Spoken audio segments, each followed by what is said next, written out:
नमस्कार, India voice देख रहे हैं आप। मैं हूं आपके साथ आकांक्षा त्रिपाठी और बुलेटिन की शुरुआत करेंगे। आज मुख्यमंत्री पुष्कर सिंह धामी उधम सिंह नगर के दौरे पर हैं। सीएम धामी दोपहर 2:30 बजे जैती से हेलीकॉप्टर के जरिए 3:15 पर बौर जलाशय, गुलर भोज, गदरपुर पहुंचकर 33वें राष्ट्रीय क्वाकिंग और केनोइंग स्प्रिंट सीनियर महिला एवं पुरुष चैंपियनशिप के समापन समारोह में शिरकत करेंगे।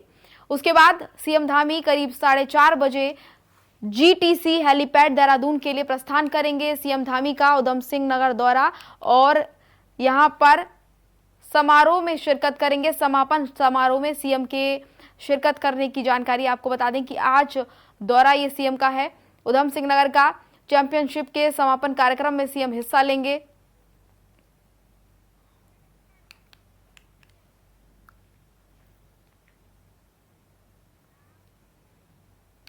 आगे बढ़ेंगे। यूकेएसएससी के घपले वाले सभी भर्ती परीक्षाओं को जो है रद्द किया जाएगा और सीएम धामी ने गड़बड़ी वाले भर्ती परीक्षाओं को रद्द करने के आदेश दिए हैं। साथ ही गड़बड़ी से नियुक्ति पाने वाले भी नौकरियों से हटाए जाएंगे और इसके अलावा इतना ही नहीं, भर्ती परीक्षा के दोषियों की अवैध संपत्ति भी जब्त की जाएगी। तो अब ये बड़ी कार्रवाई की जाएगी। आपको बता दें कि उत्तराखंड पुलिस ने उत्तराखंड अधीनस्थ सेवा चयन आयोग की उन सभी परीक्षाओं की सूची तैयार की है जिनमें गड़बड़ी के साक्ष्य मिले हैं। उसके बाद अब तक एसएससी भर्ती परीक्षा में 24 लोग गिरफ्तार हो चुके हैं। 250 से ज्यादा अभ्यर्थियों के नकल करने का भी अंदेशा है। और इसके अलावा आपको ये बता दें कि ग्राम पंचायत अधिकारी परीक्षा, वन आरक्षी भर्ती परीक्षा और सचिवालय रक्षक भर्ती परीक्षा, न्यायिक कनिष्ठ सहायक भर्ती परीक्षा हो सकती है। सीएम धामी का यूकेएसएससी पर बड़ा फैसला सामने आया है। सभी भर्तियों को रद्द किया जाएगा और जांच की जाएगी। गड़बड़ी वाले सभी नियुक्तियों को रद्द किया जाएगा। साथ ही अवैध संपत्तियां भी जब्त होंगी जो भी जांच के दौरान दोषी पाया जाएगा उनकी, और कई परीक्षाएं रद्द की जाएंगी।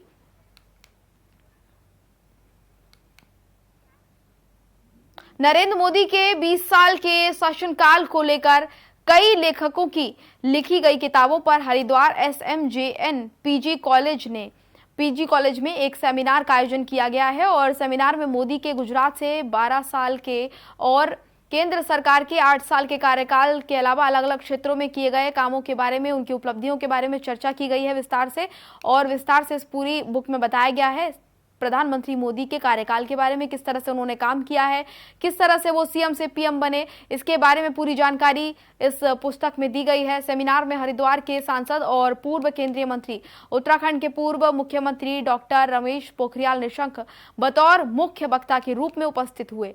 तो वहीं राज्यसभा सांसद कल्पना सैनी, बीजेपी विधायक रानीपुर आदेश चौहान समेत बीजेपी के कई कार्यकर्ता और कई बड़े चेहरे यहां पर मौजूद इस कार्यक्रम के दौरान रहे। हरिद्वार में पूरा कार्यक्रम आयोजन किया गया था। एसएमजेएन कॉलेज में सेमिनार का आयोजन किया गया था जहां पर प्रधानमंत्री मोदी के ऊपर लिखी गई पुस्तक का विमोचन किया गया। प्रधानमंत्री मोदी के 20 साल के कार्यकाल पर यह बुक आधारित है। इस दौरान डॉक्टर रमेश पोखरियाल निशंक मौजूद रहे। मुख्य वक्ता के तौर पर बीजेपी के कई कार्यकर्ता भी यहां पर शामिल हुए। इस बुक में खास तौर से आपको बता दें कि 20 साल प्रधानमंत्री मोदी के कैसे रहे हैं उसके बारे में पूरी जानकारी डिटेल से दी गई है। इसमें बताया गया है कि प्रधानमंत्री के संघर्ष किस तरह के रहे हैं। देखिए ना, पूरे देश के अंदर जिस ढंग का उत्साह और उमंग है, मोदी 20 साल अकलुषित राजनीति के वो क्षण इस देश को मिले हैं मोदी जी के, जिसमें भारत गौरव कर सकता है, महसूस कर सकता है, गौरवान्वित होता है कि हाँ, इस देश में जिस तरीके की लीडरशिप की ज़रूरत थी, जिस विज़न की ज़रूरत थी, उस विज़न को धरती पर क्रियान्वित करने का जो मिशन होना चाहिए था वो मोदी के रूप में देश ने देखा। मोदी जी को मुख्यमंत्री के रूप में, गुजरात के मुख्यमंत्री के रूप में 12 साल तक लोगों ने देखा, अच्छा एहसास किया। मुझे याद है कि मैं तब उत्तराखंड का मुख्यमंत्री था और आदरणीय मोदी जी वहाँ के मुख्यमंत्री थे। प्रधानमंत्री मनमोहन सिंह जी की जब बैठक होती थी और सभी मुख्यमंत्री परिषद की बैठक होती थी, तो जो कांग्रेस शासित प्रदेश थे वो भी ये कहते थे कि हम मोदी जी के इस आइडिया के आधार पर इसको आगे बढ़ा रहे हैं। आप समझ सकते हैं, देखिए ना पूरे देश। कैबिनेट मंत्री गणेश जोशी ने मुख्यमंत्री पुष्कर सिंह धामी से मुलाकात की। इस दौरान कैबिनेट मंत्री गणेश जोशी ने मुख्यमंत्री पुष्कर सिंह धामी के विधानसभा क्षेत्र मसूरी के विकासखंड रायपुर के ग्राम पंचायत तिमली मान सिंह सरखेत और छमरौली में और इसके अलावा टिहरी जिले के विकासखंड जौनपुर के ग्राम ग्वाली डांडा और तोलिया काटल, इसके अलावा आपको बता दें कि चिफलटी और सीतापुर में 20 अगस्त को आई भीषण दैवीय आपदा के संबंध में मुख्यमंत्री से आपदा प्रभावित लोगों की समस्याओं के बारे में अवगत उनको कराया है, बातचीत उनसे की है और साथ ही आपदा में जो नुकसान हुआ है उसके बारे में भी विस्तार से चर्चा सीएम धामी से की गई है। इस दौरान ये बैठक बहुत ज्यादा खास रही है उन लोगों के लिए जिनको आपदा के समय में समस्या झेलनी पड़ी। इस पूरी जानकारी को मंत्री ने जो है सीएम धामी के सामने रखा है। 20 अगस्त को जो आपदा आई थी उसकी जानकारी दी गई है, आपदा प्रभावितों की समस्याओं के बारे में अवगत कराया है।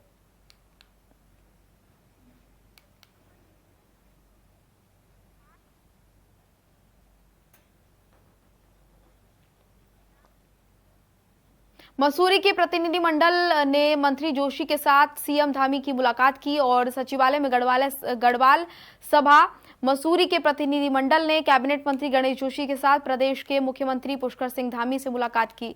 प्रतिनिधि मंडल ने मुख्यमंत्री पुष्कर सिंह धामी के सामने गढ़वाल सभा भवन और मसूरी की कई समस्याओं से संबंधित विषयों पर, विकास के विषयों पर जानकारी दी, उनको विस्तार से चर्चा इस दौरान की। सीएम धामी से मिला मसूरी का प्रतिनिधि मंडल और यहां पर खास तौर से विकास को लेकर और तमाम अन्य समस्याओं को लेकर जानकारी दी गई है सीएम को और चर्चा भी यहां पर विस्तार से की गई है समस्याओं को लेकर कि कैसे इन समस्याओं को दूर किया जा सकता है।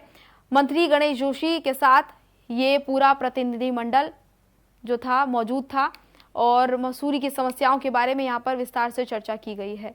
सीएम धामी से मुलाकात की और विस्तार से चर्चा की गई, समस्याओं को सीएम धामी के सामने रखा गया, क्या क्या समस्याएं हैं उनको विस्तार से बताया गया।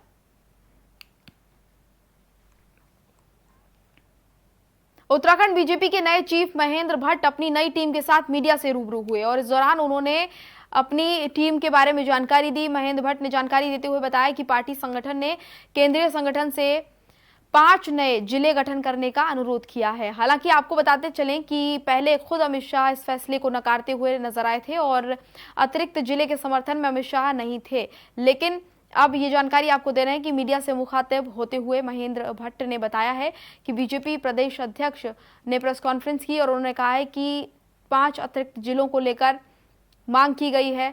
हालांकि इस मामले पर क्या फैसला हुआ है उसके बारे में जानकारी अभी नहीं है अमित शाह, लेकिन इस फैसले से उन्होंने नकार दिया था इस फैसले को अमित शाह ने, वो इसके फेवर में नहीं थे, अतिरिक्त जिले के समर्थन में अमित शाह नहीं थे पहले।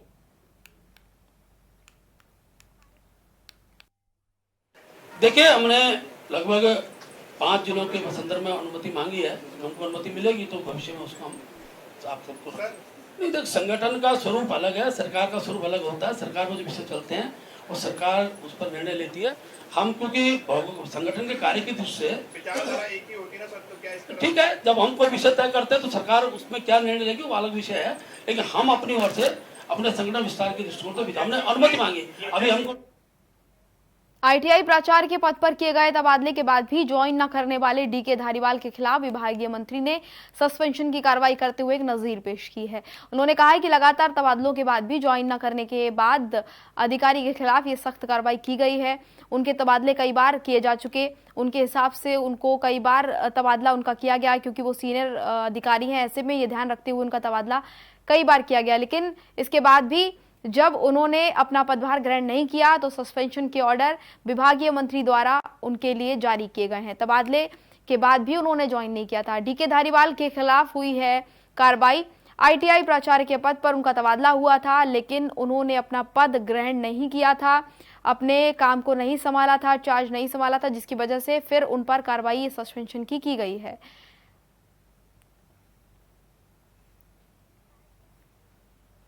विभाग में एक क्लास 1 प्रिंसिपल है टीके धारीवाल। इनकी ये मेरे पास आई थी अपना रिप्रेजेंटेशन लेके कि ये बहुत सीनियर हैं और इनको इनकी सीनियरिटी के हिसाब से आईटीआई नहीं दी जा रही है, क्लास 2 आईटीआई में डाला जा रहा है। तो मैंने सचिव को मार्क करके कहा था कि भाई सीनियरिटी के हिसाब से जो भी इनकी एलिजिबिलिटी है उसके हिसाब से इनको कंसिडर किया जाए। उनको ट्रांसफ़र किया गया क्लास 1 आईटीआई में, उन्होंने ज्वाइनिंग लेने से मना कर दिया। फिर उनको दूसरा ट्रांसफ़र दिया गया किसी और क्लास 1 आईटीआई में, वहाँ पे भी उन्होंने ट्रांसफ़र होने के बाद 3 महीने तक ज्वाइनिंग नहीं करी। और फाइनली जब हरिद्वार में उनका ट्रांसफ़र किया गया तो उन्होंने हरिद्वार में जाके और अपनी उस 3 महीने की सैलरी निकाल ली जिस 3 महीने उन्होंने ज्वाइनिंग नहीं करी थी। और जो लेटर उन्होंने लिखा उस लेटर में उन्होंने मुझे भी मेंशन किया है कि माननीय मंत्री जी के आश्वासन में मैंने ज्वाइनिंग नहीं करी थी, तो इसलिए उनके खिलाफ एक सस्पेंशन। पूर्व मंत्री हरक सिंह रावत की मुश्किलें एक बार फिर से बढ़ती हुई दिखाई दे रही हैं। बीजेपी विधायक दिलीप रावत ने एक बार फिर से उनके खिलाफ मोर्चा खोल दिया है। दिलीप रावत ने कहा है कि श्रम विभाग में 2017 से 22 तक भारी अनियमितताएं हुई हैं जिनकी जांच होना बेहद जरूरी है। अब मुश्किलें हरक सिंह रावत की एक बार फिर से बढ़ती नजर आ रही हैं। बीजेपी विधायक ने उनके खिलाफ मोर्चा खोला है और श्रम विभाग में अनियमितता का मामला उन्होंने उठाया है। कहा है कि 2017 से 22 के बीच में काफी ज्यादा अनियमितताएं देखने को मिली हैं और इस मामले पर जांच जरूरी है।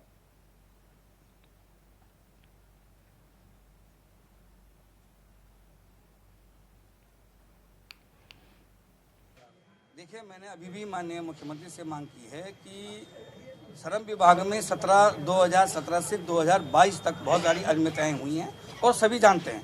इसलिए मैंने कहा कि इसकी उच्च स्तरीय जांच और सीबीआई से बढ़िया कोई जांच हो नहीं सकती। देखिए, मैंने अभी भी माननीय मुख्यमंत्री से मांग की है कि श्रम विभाग में 2017 से 2022 तक बहुत सारी अनियमितताएं हुई हैं और सभी जानते हैं। इसलिए मैंने कहा कि इसकी उच्च स्तरीय जांच और सीबीआई से बढ़िया कोई जांच हो नहीं सकती। रुड़की नगर निगम पहुंचे उत्तराखंड पिछड़ा वर्ग आयोग के कार्यवाहक अध्यक्ष संजय नेगी और उपाध्यक्ष अंकित आर्या ने पिछड़ा वर्ग के लोगों की समस्याओं को गंभीरता से सुना। इस दौरान नगर स्वास्थ्य अधिकारी को आयोग के कार्यवाहक अध्यक्ष की निगरानी भी झेलनी पड़ी। शहर की लैब कर्मचारियों का आरोप था कि 4 लैब की नगर स्वास्थ्य अधिकारी की तरफ से जांच की गई, जबकि 1 लैब को जानबूझकर जांच के दायरे से छोड़ दिया गया। इस बात से नाराज आयोग के उपाध्यक्ष मौके पर ही रुड़की एसडीएम विजयनाथ शुक्ला की अध्यक्षता में एक जांच कमेटी का गठन किया गया और जिसमें नगर स्वास्थ्य अधिकारी भी जांच के दायरे में आएंगे। इस दौरान 40 शिकायतों में से 24 का निस्तारण मौके पर ही कर दिया गया है। पिछड़ा वर्ग आयोग से समस्याएं आयोग ने सुनी है। पिछड़ा वर्ग आयोग ने तमाम समस्याओं को सुना। आयोग के कार्यवाहक अध्यक्ष समस्याओं को सुनने के बाद नाराज हुए। एसडीएम की अध्यक्षता में बनी कमेटी, जांच कमेटी और नगर स्वास्थ्य अधिकारी भी अब इस जांच के दायरे में आएंगे। 40 शिकायतों के बाद 24 शिकायतों का निस्तारण किया गया है। 24 शिकायतों को मौके पर ही निस्तारण कर दिया गया है। बाकी शिकायतों पर अब जांच लगातार की जाएगी, कार्रवाई उन पर की जाएगी। ये को छोड़ करके अभी पहाड़ी जिलों में हमने शुरू नहीं किया, हरिद्वार जिला हमने शुरू किया है। अभी उत्तराखंड के सभी जिलों में हम लोग समीक्षा बैठकें कर चुके हैं और अभी हरिद्वार जिले से हमने विकासखंड स्तर पर कैंप लगाने शुरू करे हैं जन सुनवाई के, जन संवाद के।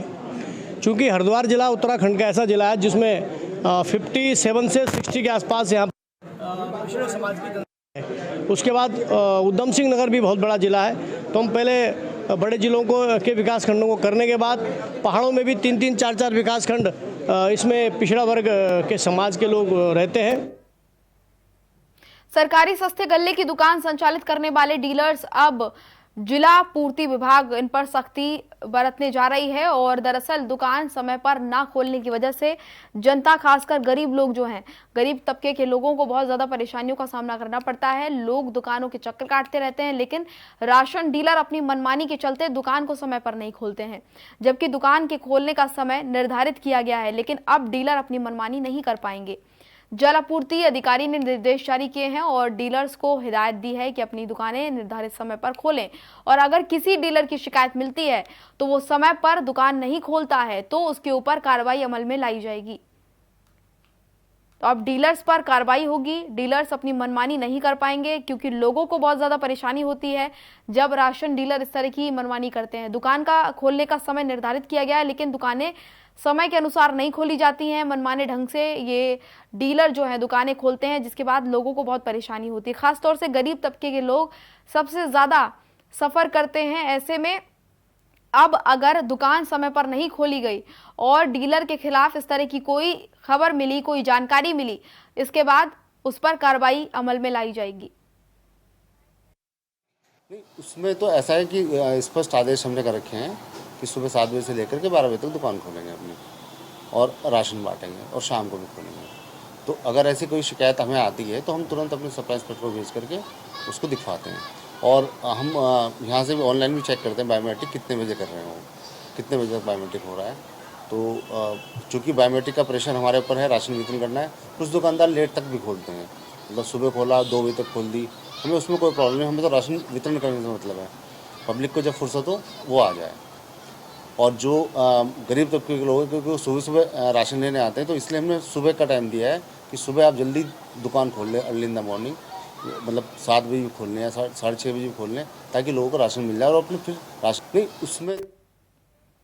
सितारगंज के महाराजा अग्रसेन ट्रस्ट के सभागार में आज भारत विकास परिषद के उत्तराखंड के मेंबर्स की एक बैठक हुई और जिसमें उन्होंने बताया कि भारत विकास परिषद उत्तराखंड की तरफ से एक विशाल प्रांत स्तरीय भारत को जानो लिखित परीक्षा प्रतियोगिता का आयोजन किया गया, जो कि पूरे प्रदेश में एक साथ 27 अगस्त को होने जा रही है और सितारगंज में इसका आयोजन किया जाएगा। इसको लेकर सितारगंज में बैठक का आयोजन किया गया था। पूरे देश में इस परीक्षा का आयोजन किया जाएगा। भारत विकास परिषद की बैठक और बैठक के दौरान भारत को जानो लिखित परीक्षा को लेकर चर्चा हुई है और ये बहुत अहम परीक्षा है जिसमें भारत को जानो इसका नाम दिया गया है। परीक्षा का नाम भारत को जानो दिया गया है। पूरे प्रदेश में 27 अगस्त को इसका आयोजन होगा, जो कि लिखित तौर पर होगी। महाराजा अग्रसेन ट्रस्ट के सभागार में आयोजन हुआ।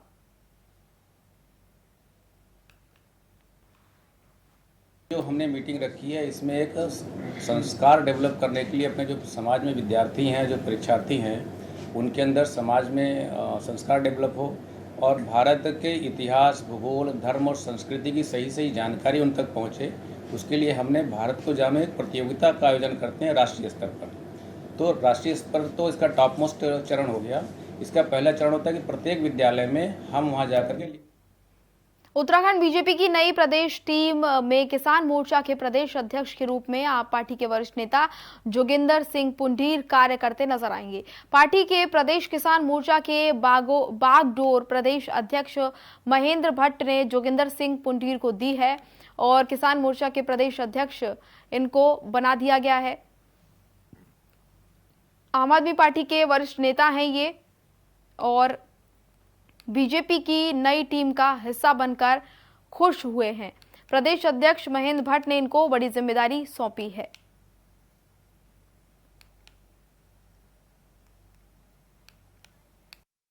किसान तो भारतीय जनता पार्टी के साथ जुड़ा हुआ है और भारतीय जनता पार्टी लगातार माननीय नरेंद्र मोदी जी के नेतृत्व में खेती किसानी करने वाले लोगों का जीवन कैसे खुशहाल हो, कैसे समृद्धशाली हो और कैसे उनकी आय दोगुनी हो, इसके लिए निरंतर प्रयास है और इस प्रयास को हम अपने शीर्ष नेतृत्व के मार्गदर्शन में आगे बढ़ें।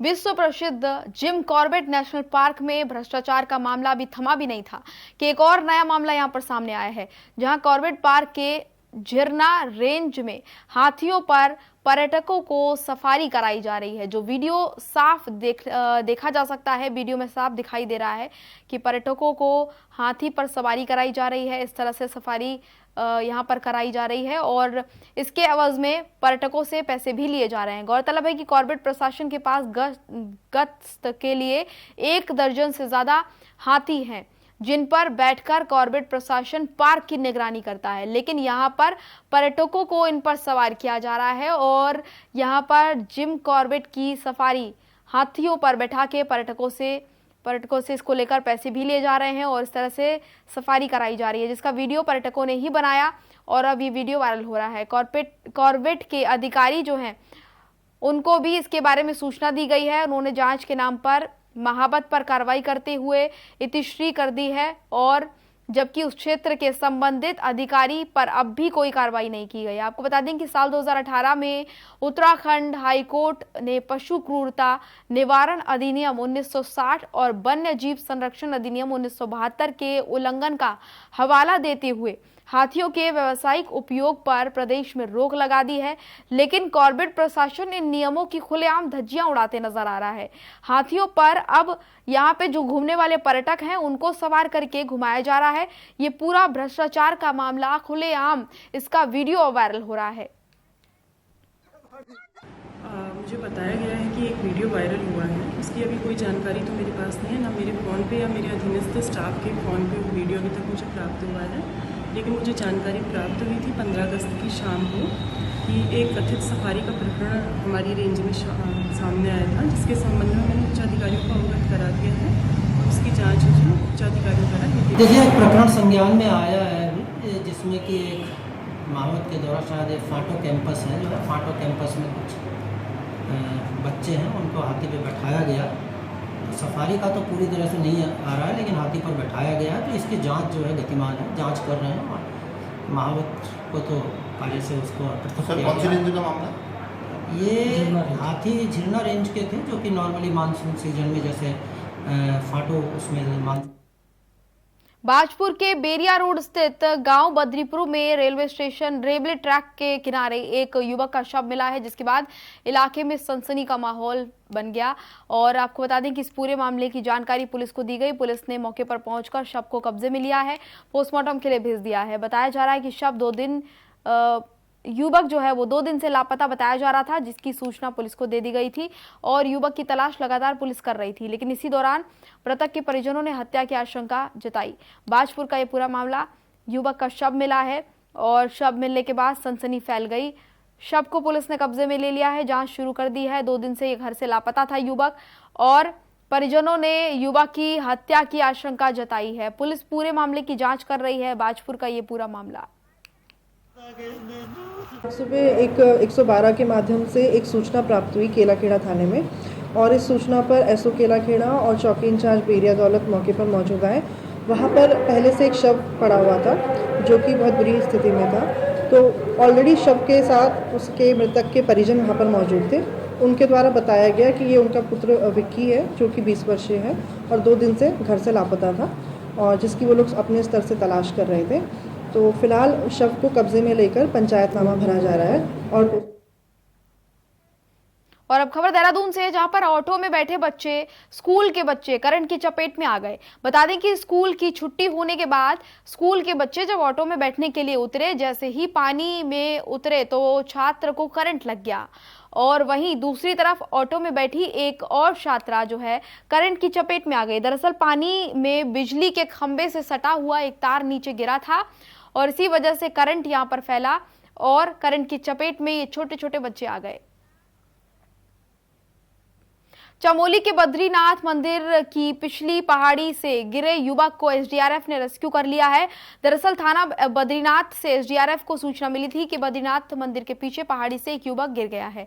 सूचना मिलते ही एसडीआरएफ की रेस्क्यू टीम मुख्य आरक्षी मंगल सिंह भाकुनी के नेतृत्व में रेस्क्यू उपकरणों के साथ घटनास्थल पर रवाना हुई फौरन और घटनास्थल पर जाकर देखा गया। मौके पर एक युवक पैर फिसलने की वजह से गिर पड़ा था और एसडीआरएफ की टीम ने फौरन कार्रवाई करते हुए घायल व्यक्ति को जो है वहां से रेस्क्यू किया है और मदद पहुंचाई है, जिसके बाद उसको रेस्क्यू करने के बाद प्राथमिक उपचार के लिए भेज दिया गया है। घायल व्यक्ति को पैर में फ्रैक्चर हो गया है, बाद में उसे विवेकानंद अस्पताल में भर्ती कराया गया है। तो इस बुलेटिन में फिलहाल इतना ही, मुझे दीजिए इजाजत, नमस्कार।